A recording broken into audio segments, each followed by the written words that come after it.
I'm Ethan, 32, and I've spent my entire adult life working toward the American dream of homeownership.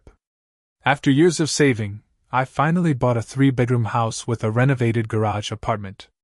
I've always been the responsible one in my family, especially compared to my sister Heather. When she asked to store just a few boxes in my garage apartment for 2 weeks, I said yes.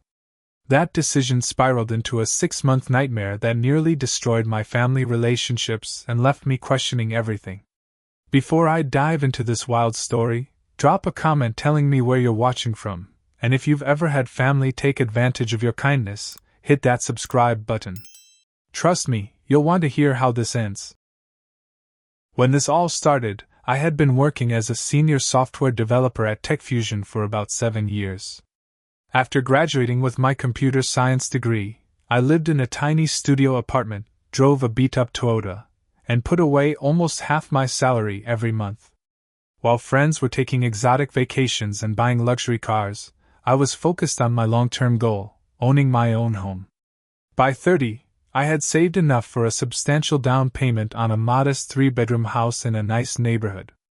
It wasn't anything fancy, but it had good bones and potential. The property included a detached garage with a small apartment above it that needed serious renovation. I spent another year saving, then invested $30,000 to transform that space into a beautiful 1-bedroom apartment with a modern kitchen, bathroom, and separate entrance. My plan was to eventually rent it out for additional income, but I wasn't in a rush. I was proud of what I had accomplished through hard work and discipline. No one had handed me anything. I'd earned every square foot of my property through countless overtime hours and sacrificed weekends. This house represented my independence and financial stability. My family's situation has always been a bit complicated. My parents, Richard and Linda, are good people who love their children, but they've always had different expectations for my sister and me. From childhood, I was expected to be the responsible one, the achiever, the one who had it together. Heather, on the other hand, was allowed more freedom and forgiveness for her mistakes. Heather is 28 but has the life experience of someone much younger. She's changed career paths 5 times in the last 6 years, jumping from retail to restaurant work to administrative roles, never sticking with anything long enough to build real skills. Her romantic life follows a similar pattern, a new, serious boyfriend every year or so, followed by dramatic breakups and periods of emotional recovery. Our parents have always rushed to rescue Heather from the consequences of her choices. When she couldn't pay her car insurance and got a ticket, Dad covered it. When she couldn't make rent because she quit another job without having a new one lined up, Mom invited her home. Just until she gets back on her feet. These temporary solutions inevitably became months-long arrangements, and the cycle would repeat. I love my sister, but I've always maintained a certain distance from her chaos. I learned early on that helping Heather usually meant enabling behavior that ultimately hurt her growth. We got along best when we kept our lives relatively separate, meeting for occasional coffee or family dinners without getting too entangled in each other's affairs. The call came on a Tuesday evening in January. I was making dinner with my girlfriend Ashley when my phone lit up with my mother's name. "Ethan, honey, I need to ask a small favor," my mom began, her voice carrying that particular tone she uses when she's about to ask something she knows might be unwelcome. "What's up, Mom?" I replied, already feeling a twinge of apprehension. "It's about your sister. She and Drew broke up, and she needs to move her things out of his apartment right away. Would it be possible for her to store a few boxes in your garage apartment for a couple of weeks? Just until she finds a new place?" I hesitated. Ashley, who had been stirring pasta at the stove, gave me a warning look. She'd witnessed enough of the Heather drama cycles to be wary. "Mom, the apartment is completely finished. It's not just storage space," I explained. "Oh, I know, sweetheart. She wouldn't be staying there. She's coming to stay with us. She just needs somewhere to put a few boxes until she gets settled. 2 weeks tops. You know we'd keep them here, but with your father's workshop taking up the garage." I sighed. Just boxes for 2 weeks didn't sound unreasonable, and it would keep my parents from stressing about where to put Heather's stuff. Okay, fine. But just for storage, and just for 2 weeks. I emphasized. I'm planning to list the apartment for rent soon. Of course. Thank you, Ethan. You're such a good brother. My mother gushed. Heather will drop by with the boxes tomorrow afternoon if that works. I agreed, and we said our goodbyes. When I hung up, Ashley was leaning against the counter with her arms crossed. You know it's not going to be just a few boxes for just 2 weeks, right? She said. It'll be fine. I assured her, though I wasn't entirely convinced myself. I've set clear boundaries. Just boxes, just 2 weeks. Ashley raised an eyebrow. Since when has your family respected your boundaries? I should have listened to her. The next day would mark the beginning of a situation that would test not only my patience but the very foundation of my family relationships. The following afternoon, I was working from home when I heard not the sedan I expected my sister to arrive in, but the distinct rumble of a moving truck. Looking out my window, I saw a medium-sized rental truck backing into my driveway. Heather was in the passenger seat, and a friend of hers was driving. I walked outside, confusion and the first flickers of irritation rising within me. What's all this? I called as Heather hopped down from the cab. Hey, big brother, she said, giving me a quick hug. Thanks again for letting me store my stuff here. You're a lifesaver. Heather, Mom said a few boxes, I said, gesturing to the truck. This looks like a lot more than that. She shrugged, her expression sheepish but not particularly apologetic. Well, Drew was really insistent about me getting everything out immediately. He's being such a jerk about the whole thing. Before I could respond, she had already opened the back of the truck, revealing what appeared to be the entire contents of an apartment. Furniture, boxes stacked nearly to the ceiling, lamps, a television, kitchen appliances, everything. This isn't just storage, Heather. This is your entire apartment, I said, trying to keep my tone even. I know it looks like a lot, but where else am I supposed to put it?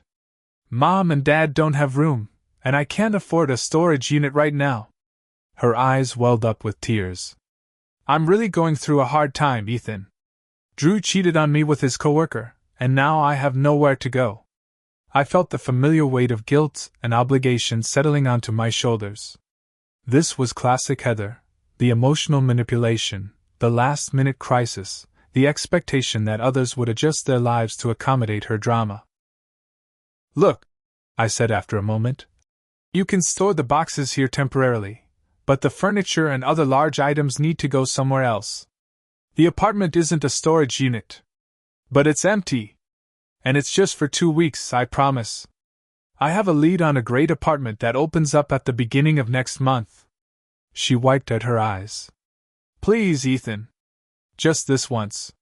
Her friend, who had been quietly observing our exchange, added, We've already got the truck today.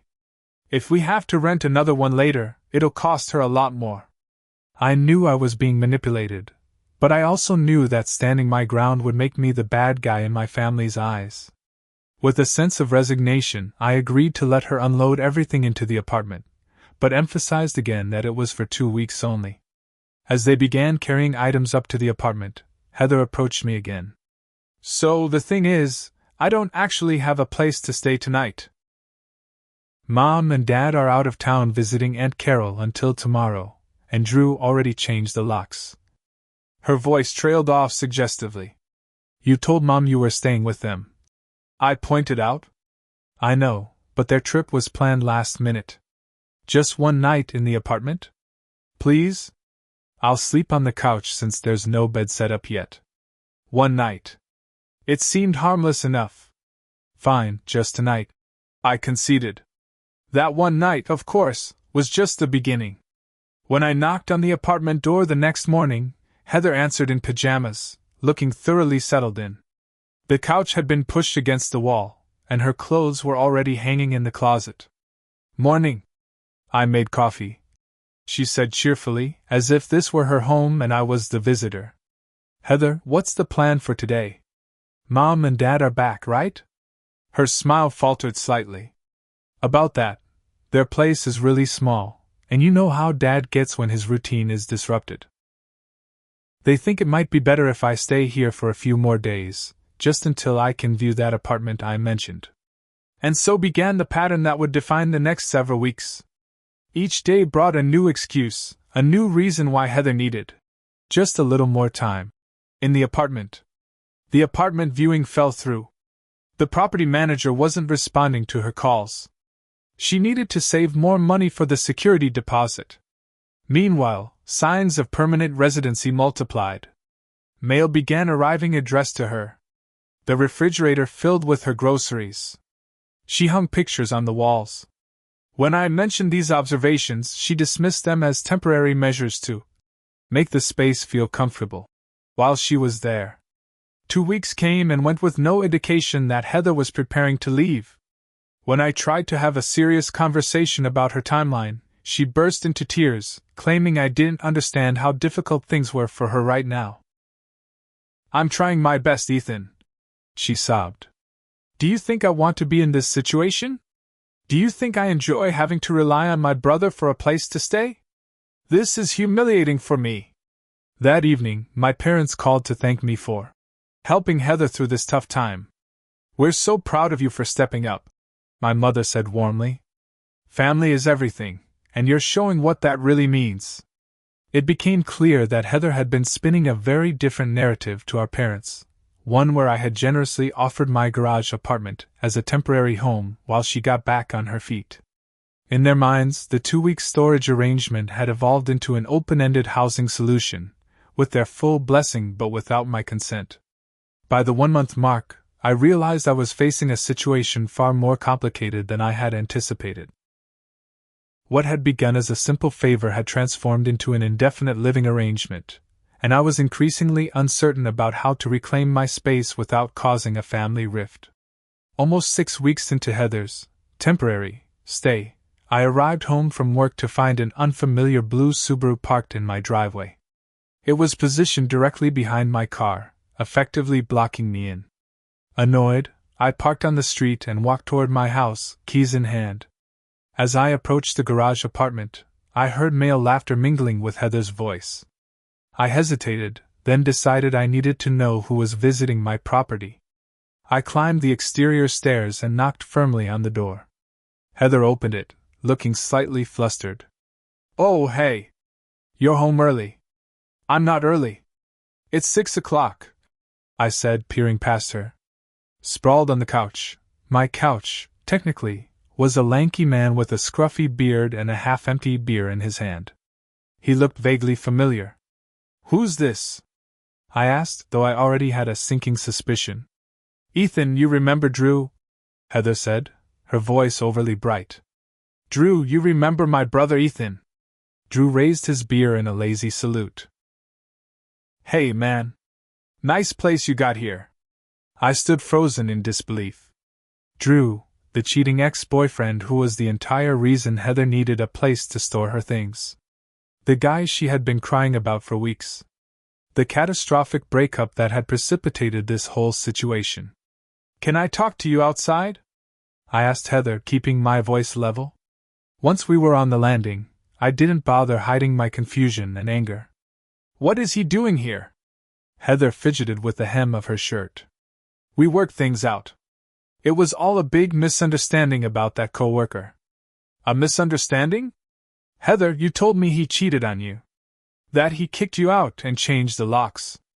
"Well, I was really upset when I said all that. Things weren't exactly like that." She wouldn't meet my eyes. "Anyway, he lost his apartment because his roommate moved out and he couldn't afford it alone. He's just staying here temporarily." I felt like I had stepped into an alternate reality. No. Absolutely not. He can't stay here. "Ethan, please," Heather pleaded. "It's just for a little while. We're both looking for places. It'll actually be faster with both of us searching. This isn't what we agreed to. You didn't even ask me. I knew you'd overreact like this. This is why I didn't say anything. You're always so rigid about everything." We argued for several minutes, but in the end, I found myself once again backed into a corner. Throwing Drew out would mean throwing Heather out too, and despite my frustration, I wasn't prepared to make my sister homeless. I established some ground rules. They would both need to be actively apartment hunting, Drew's car couldn't block my driveway, and they had 2 weeks to find their own place. Heather agreed enthusiastically to all conditions, but I had a sinking feeling that these boundaries, like all the others, would soon be trampled. I was right.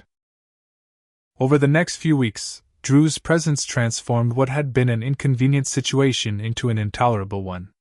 My monthly utility bills nearly doubled.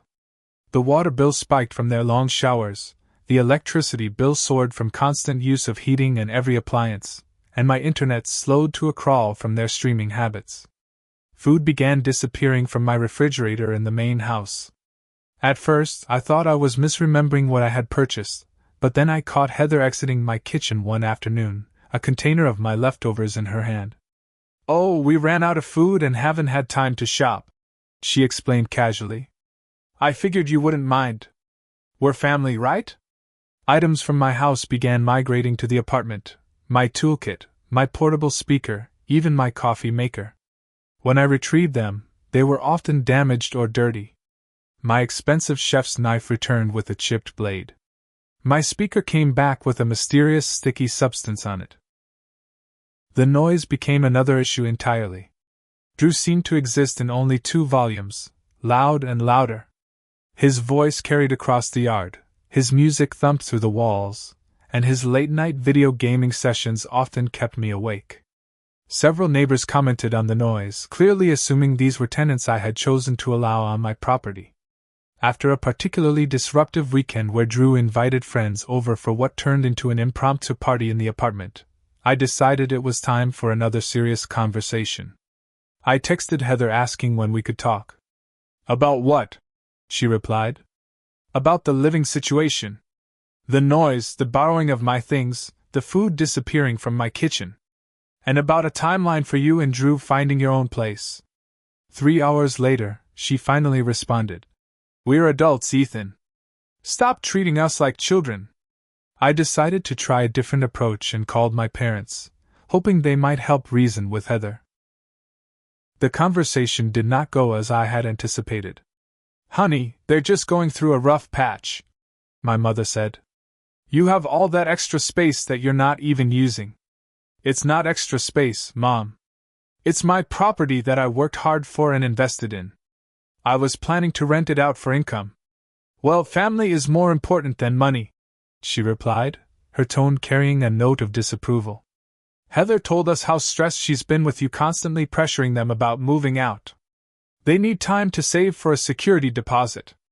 I realized that Heather had once again been spinning narratives to our parents, painting herself as the victim and me as the villain.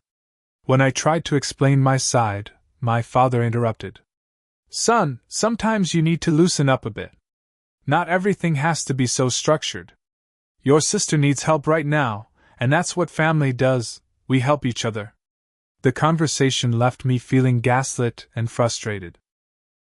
In my family's eyes, my desire to reclaim my own property made me selfish, while Heather's entitlement to my space was somehow virtuous. Ashley, who had been incredibly patient throughout this ordeal, was reaching her breaking point as well. After Drew made several inappropriate comments to her during a visit, she refused to come to my house anymore. "I'm not comfortable there," she told me. "He stares at me, makes these gross jokes, and acts like I'm intruding on his space. And Heather just laughs it off." Our relationship, which had been solid for nearly 2 years, was now strained by the situation. Date nights at my place were impossible, our privacy constantly invaded. We began spending most of our time at her much smaller apartment across town, further disrupting my life and routine. 2 months had now passed since Heather's 2-week storage request. The garage apartment had been completely taken over, and my boundaries were being pushed further every day. I was beginning to feel like a stranger in my own home, tiptoeing around to avoid confrontation, staying at Ashley's to escape the tension. Something had to give. The tipping point came after Ashley and I returned from a weekend getaway to the coast. We had spent 3 days hiking, enjoying seafood, and escaping the stress of my home situation. As we pulled into my driveway Sunday evening, I immediately sensed something was off. Walking into my house, I froze in the entryway. The living room had been rearranged. My couch was at a different angle, the coffee table had been moved, and there were unfamiliar dirty dishes in my sink. On my dining table sat a pile of mail that had clearly been sorted through. "What the hell?" I muttered, moving through the house to assess what else had changed. In the hallway, I heard the distinct sound of my washing machine running. Following the noise, I found Heather in my laundry room, folding a pile of clothes that included items I recognized as Drew's. "Heather, what are you doing in my house?" I demanded, startling her. "Oh, you scared me," she said, placing a hand over her heart. "The washer in the apartment isn't working right. It's leaving weird marks on our clothes. That doesn't explain how you got into my locked house." She reached into her pocket and pulled out a key, my key. "Mom and Dad gave me their copy. They said it was fine since I'm living on the property anyway." My parents had given Heather and Drew access to my home without my knowledge or permission. The violation left me speechless for a moment. "That key wasn't theirs to give," I finally said. "I gave them that for emergencies only." Heather rolled her eyes. "Don't be so dramatic. We're family. It's not like we're going through your stuff." Except they clearly had been. Items throughout my house were subtly out of place. My expensive scotch was noticeably depleted. The throw blanket I kept on my reading chair was missing, presumably relocated to the apartment. "This crosses a line, Heather. You need to give me that key back right now." "Fine," she huffed, tossing it onto the dryer. "But I don't see why you're making such a big deal about this. We only came in to use the washing machine. And that one time when we ran out of coffee. Oh, and Drew needed to print some job applications." The casual admission that they had been freely entering my home multiple times was the final straw. I called my parents immediately, my voice tight with controlled anger. "Did you give Heather your key to my house?" I asked when my father answered. There was a pause. "Well, yes. She mentioned needing to do laundry while you were gone. We didn't think you'd mind." "You didn't think I'd mind strangers having unrestricted access to my personal space? To everything I own? Drew isn't a stranger, Ethan. He's practically family at this point." The conversation deteriorated from there, with my parents unable to understand why I felt violated. To them, my house was simply an extension of family property, and my boundaries were inconvenient obstacles to be worked around. Over the next few weeks, the situation escalated further. Despite changing the locks on my main house, I still felt my privacy constantly invaded. Drew began treating the entire property as his domain, smoking on my front porch, leaving beer cans in my yard, and parking his friends' cars in my driveway when they visited. These friends, people I had never met, would lounge around the garage apartment and surrounding yard areas as if it were a public park. They used my outdoor furniture, left trash scattered around, and on one occasion, I found several of them using my grill without permission. The apartment itself was clearly being neglected. When I managed to glimpse inside during one of their comings and goings, I saw stains on the carpet I had installed, marks on the freshly painted walls, and what appeared to be a crack in one of the kitchen countertops. My repeated attempts to discuss these issues with Heather were met with defensive anger, tears, or simply ignored. Drew was even worse, responding to my concerns with thinly veiled hostility or dismissive laughter. "You need to relax, man," he told me after I confronted him about his friends trespassing on my property. "You're way too uptight about all this territorial stuff." The personal impacts were mounting. My utility bills continued to climb, adding financial strain to the emotional burden. Ashley and I were fighting more frequently, our conversations increasingly dominated by my family drama. We had canceled several planned outings because I was dealing with property issues or avoiding awkward encounters at my own home. My work began to suffer as well. I found it difficult to concentrate during the day, my mind constantly pulled back to what new boundary might be crossed in my absence. I started working from Ashley's apartment more often, further disrupting my routine and productivity. The worst part was the growing resentment I felt toward my family. Every interaction with my parents now carried an undercurrent of tension. They continued to frame me as the unreasonable one, the ungenerous brother who couldn't make a simple sacrifice for family. They seemed incapable of seeing how their enabling behavior was actually harming Heather by preventing her from taking responsibility for her life choices. 3 months into this nightmare, I felt like a stranger in my own life. My home no longer felt like a sanctuary but a battleground. My relationship was strained, my work was suffering, and my family relationships were deteriorating. Something had to change, and I was finally angry enough to make it happen.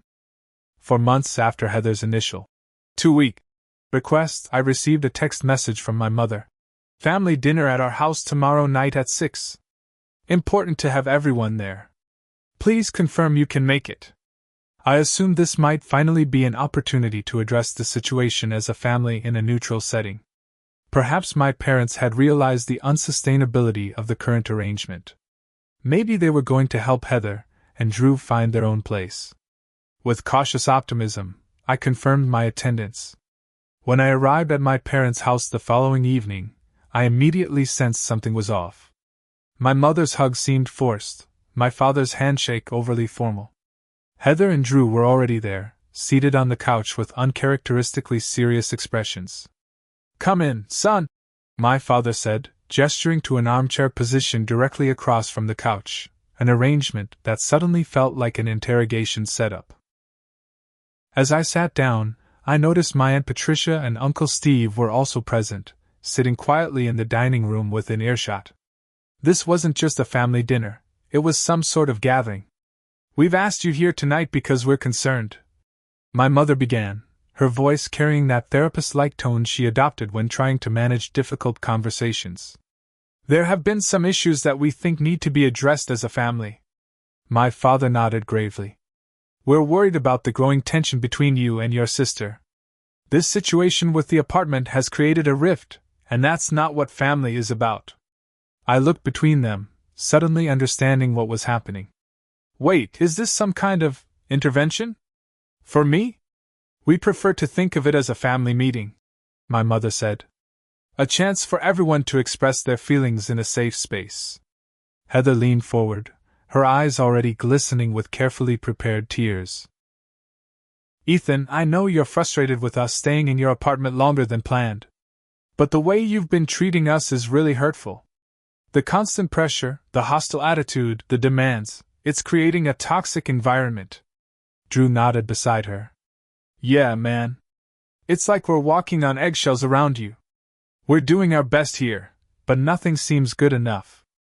I stared at them in disbelief. Are you serious right now? You've been living rent-free in my property for 4 months. You've invaded my privacy, damaged my apartment, run up my bills, and made my girlfriend uncomfortable in my own home. And somehow I'm the problem? My mother made a placating gesture. Honey, we understand you're frustrated. But Heather and Drew are going through a difficult time financially. They're working hard to save for their own place. As your sister pointed out, you have this beautiful home with extra space that you're fortunate enough to own. Fortunate? I repeated incredulously.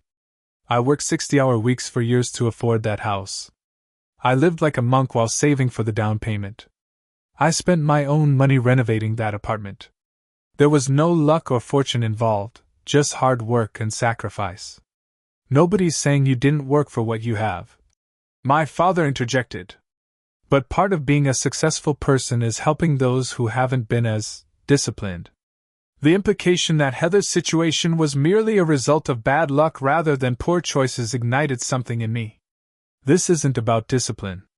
This is about respect. Respect for my property, my privacy, and my boundaries, none of which has been shown by anyone in this room. Aunt Patricia spoke up from the dining room. Ethan, we've all been concerned about what Heather has told us. Threatening to make them homeless, changing the locks, restricting their access to basic necessities like laundry facilities.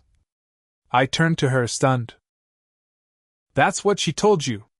That I threatened to make them homeless? You've been pressuring us about moving out every single day. Heather said, tears now flowing freely. You know we have nowhere else to go. If you kick us out, we'll be on the street. The realization that Heather had been systematically turning my entire family against me with distorted versions of events hit me like a physical blow. I looked around the room, seeing only faces filled with disappointment and judgment directed at me. This is unbelievable, I said, standing up. You've all decided I'm the villain without even hearing my side. We're hearing your side now, my mother said. That's the whole point of this meeting. No, you're not. You've already made up your minds. This isn't a discussion, it's an ambush. Drew scoffed. See? This is exactly the kind of dramatic overreaction we deal with constantly. Something inside me snapped at his comment. You know what, Drew? You don't get to comment on anything in my life. You are literally living in my property for free, damaging things I paid for, and somehow still acting entitled to more. I turned to my family. And the rest of you are enabling behavior that isn't just inconveniencing me, it's actively harming Heather. She's 30 years old and has never had to face the consequences of her choices because someone always swoops in to fix things for her. That's what family does, my father said firmly. We support each other. There's a difference between support and enablement, I replied. Real support would be helping her develop independence, not treating my home as a free hotel with unlimited amenities. The conversation devolved from there, with accusations flying from all sides. My parents insisted I was being selfish and uncharitable. Heather oscillated between tearful victimhood and sharp accusations about my materialistic values. Drew sat back with a barely concealed smirk, occasionally throwing in comments about toxic masculinity and privilege. After nearly an hour of this, I realized nothing productive would come from continuing the conversation. My family had constructed a narrative where I was the unreasonable one, and no amount of explanation would penetrate that belief. I'm done with this, I said finally, standing up. You've all made your position clear. But so have I. This situation ends now. As I walked toward the door, my mother called after me. Ethan, please don't leave like this. We're just trying to find a solution that works for everyone. I paused, hand on the doorknob. That's the problem, Mom. For the past 4 months, the only person whose needs haven't been considered is me. That ends now. I left my parents' house feeling a complex mixture of emotions, anger, betrayal, sadness, but also a strange sense of clarity. The family meeting had backfired spectacularly as an intervention for me, but it had served as an intervention of sorts for my own thinking. I now understood that resolving this situation would require actions, not just more conversations. The day after the disastrous family meeting, I called Trevor, a college friend who had become a real estate attorney. I explained my situation in detail, not holding back about the months of boundary violations and the growing hostility. So legally speaking, I asked, where do I stand? Trevor sighed. Unfortunately, they've established tenancy at this point, even without a formal agreement or rent payments. In most states, anyone who lives in a property for more than 30 days with the owner's knowledge has certain tenant rights. But I never agreed to them living there permanently. I protested. It was supposed to be a 2-week storage arrangement. Verbal agreements are difficult to enforce, he explained. And the fact that you've allowed the situation to continue for 4 months works against you. From a legal standpoint, you'll need to go through formal eviction procedures.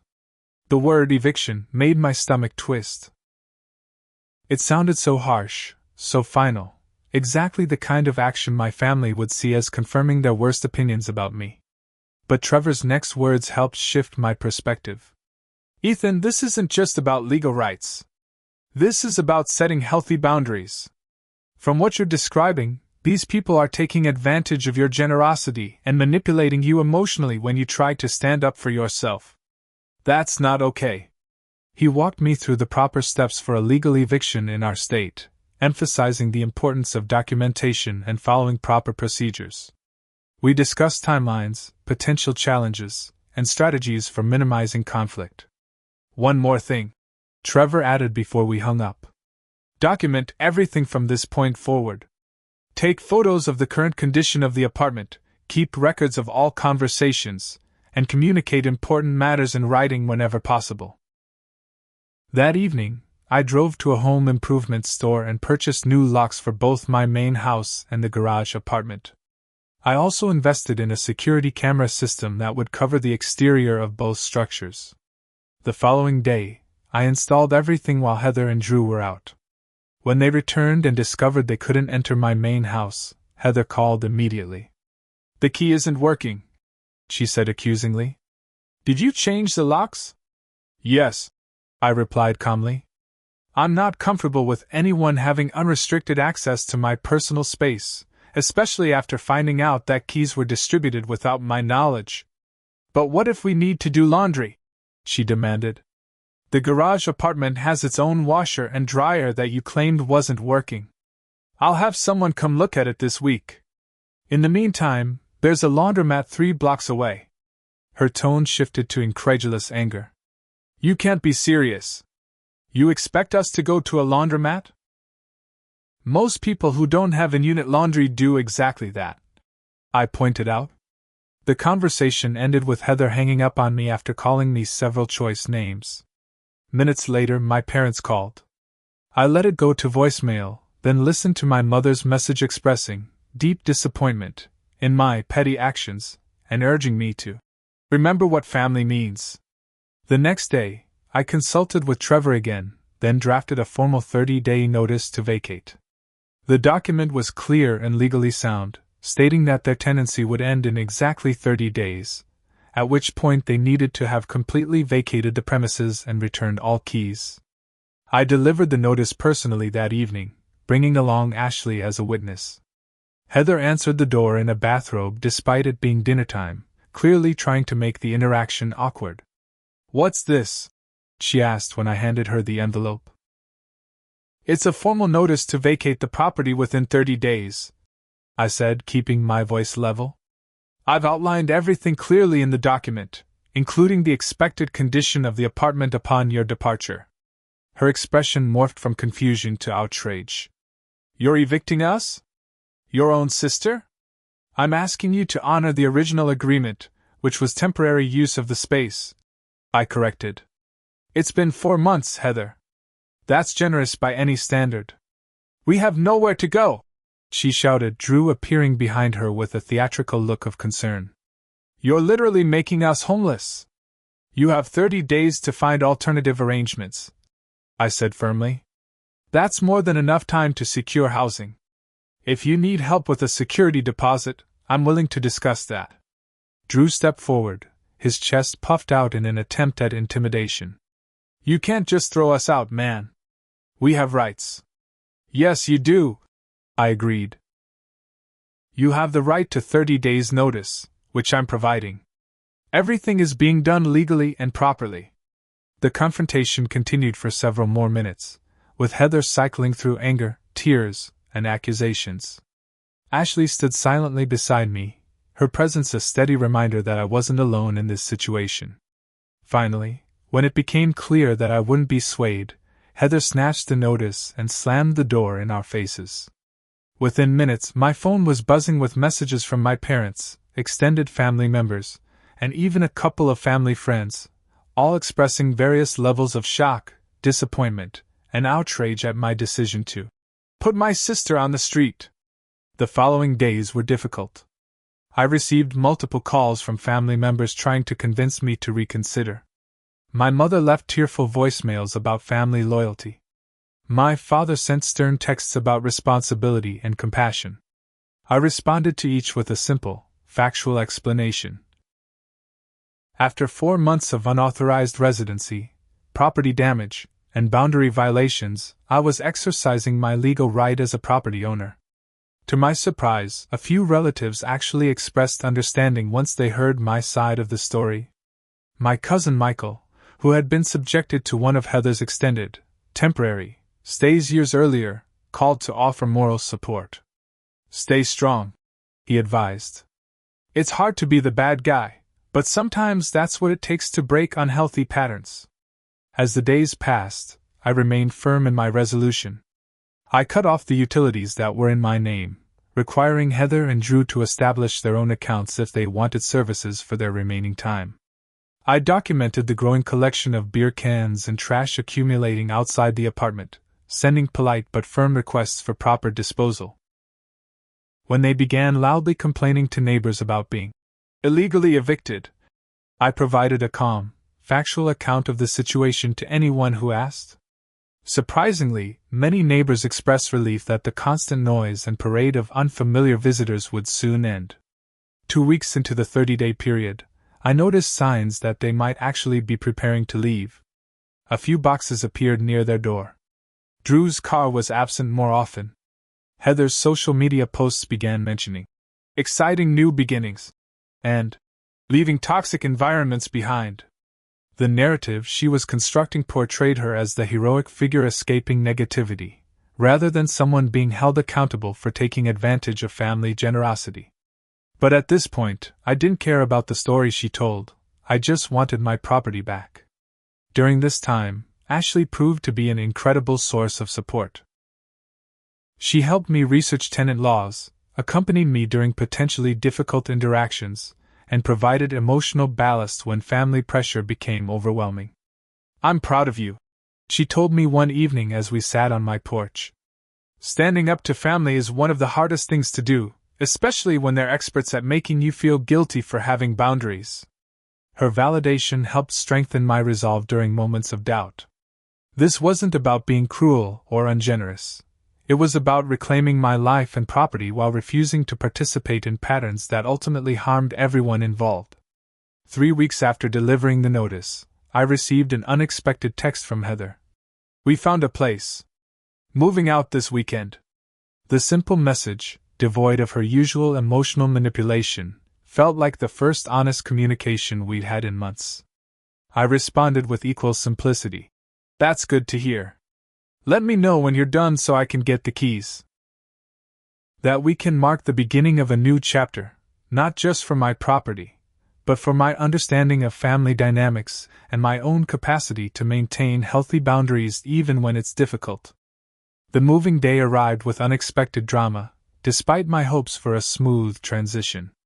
Heather and Drew had recruited several friends to help, and they made a theatrical production of the process, loudly complaining about being forced out, making pointed comments when I was within earshot, and generally behaving as if they were victims of great injustice. I maintained a neutral distance, neither helping nor hindering their efforts. By late afternoon, the last of their belongings had been loaded into a borrowed truck and several cars. Heather approached me on the driveway, keys dangling from her finger. "Here," she said, dropping them into my palm without making eye contact. "I hope you're happy now." "This isn't about happiness, Heather. It's about respect and boundaries," she scoffed. "Whatever helps you sleep at night." As they drove away, I felt a complex mixture of emotions, relief certainly, but also sadness at how thoroughly this situation had damaged our relationship. I wondered if and how we might ever rebuild what had been lost. My first look inside the garage apartment left me breathless with dismay. What I had renovated with such care was now a testament to neglect and disrespect. Stains discolored the once pristine carpet. Holes punctuated the walls where they had hung items without proper anchors. The kitchen countertop had a prominent crack running through it, and the bathroom sink was clogged with hair and unidentifiable substances. The refrigerator contained molding food. Empty alcohol bottles filled one entire kitchen cabinet. The smoke detector had been disabled, with batteries removed. Most distressingly, they had apparently been allowing a pet inside, something I had explicitly forbidden, as evidenced by animal hair throughout the space and unmistakable stains on the floors. I documented everything with photos and videos, then sat on the steps outside, momentarily overwhelmed by the scope of the damage. The renovation I had originally invested $30,000 and would now require at least $5,000 to $7,000 more to restore to rentable condition. When Ashley arrived to help assess the situation, she found me still sitting there, staring blankly at my phone where I had been calculating repair costs. "That bad?" she asked, sitting beside me. "Worse," I admitted. It's like they deliberately tried to damage everything. She squeezed my hand. One step at a time. We'll get through this. The following weeks were consumed with repairs and restoration. I hired professionals for the major issues, fixing the countertop, replacing the carpet, repainting the walls, and handled smaller tasks myself. Ashley spent weekends helping me clean, organize, and gradually reclaim the space. My family situation remained tense. My parents maintained a cool distance, their text messages formal and infrequent.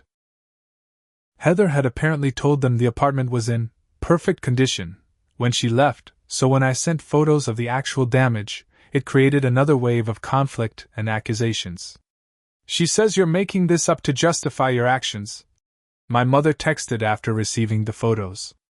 The timestamps and location data on the photos prove when they were taken, I replied. I have nothing to gain by fabricating damage. Eventually, the undeniable evidence began to shift my parents' perspective. My father called one evening, his voice carrying a note of hesitation I rarely heard. Your mother and I have been thinking, he began. Perhaps we miscalculated some aspects of this situation. It wasn't quite an apology, but it was an acknowledgement that their unwavering support of Heather might have been misplaced.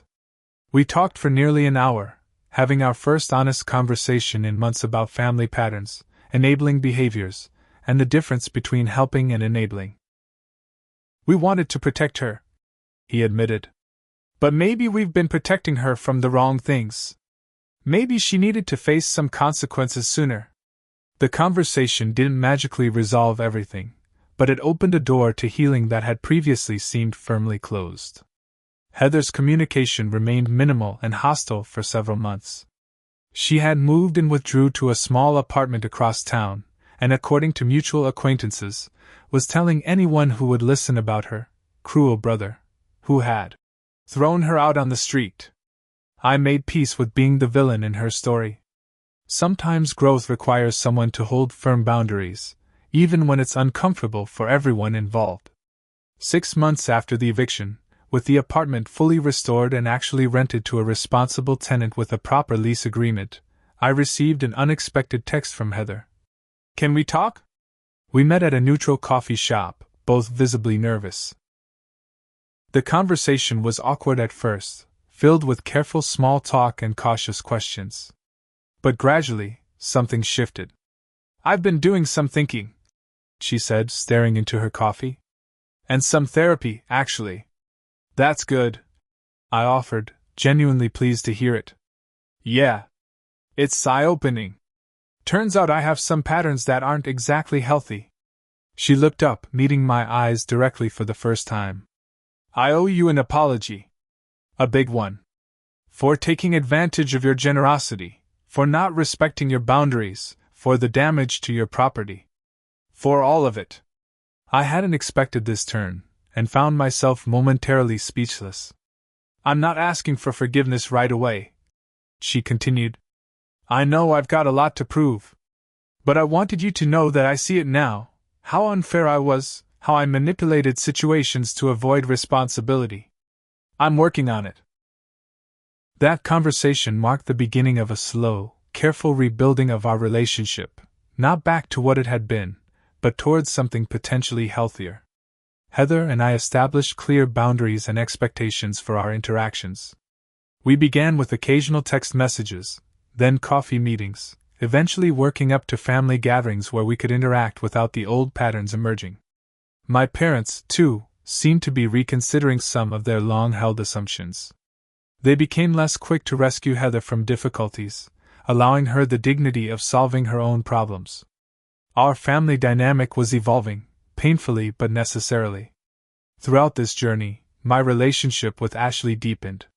She had seen me at my most frustrated and vulnerable, had supported me through difficult decisions, and had helped me rebuild not just a physical space but my sense of self-worth and boundary integrity. You know what I've learned from all this? I told her one evening as we relaxed on my porch, enjoying the quiet that now characterized my property.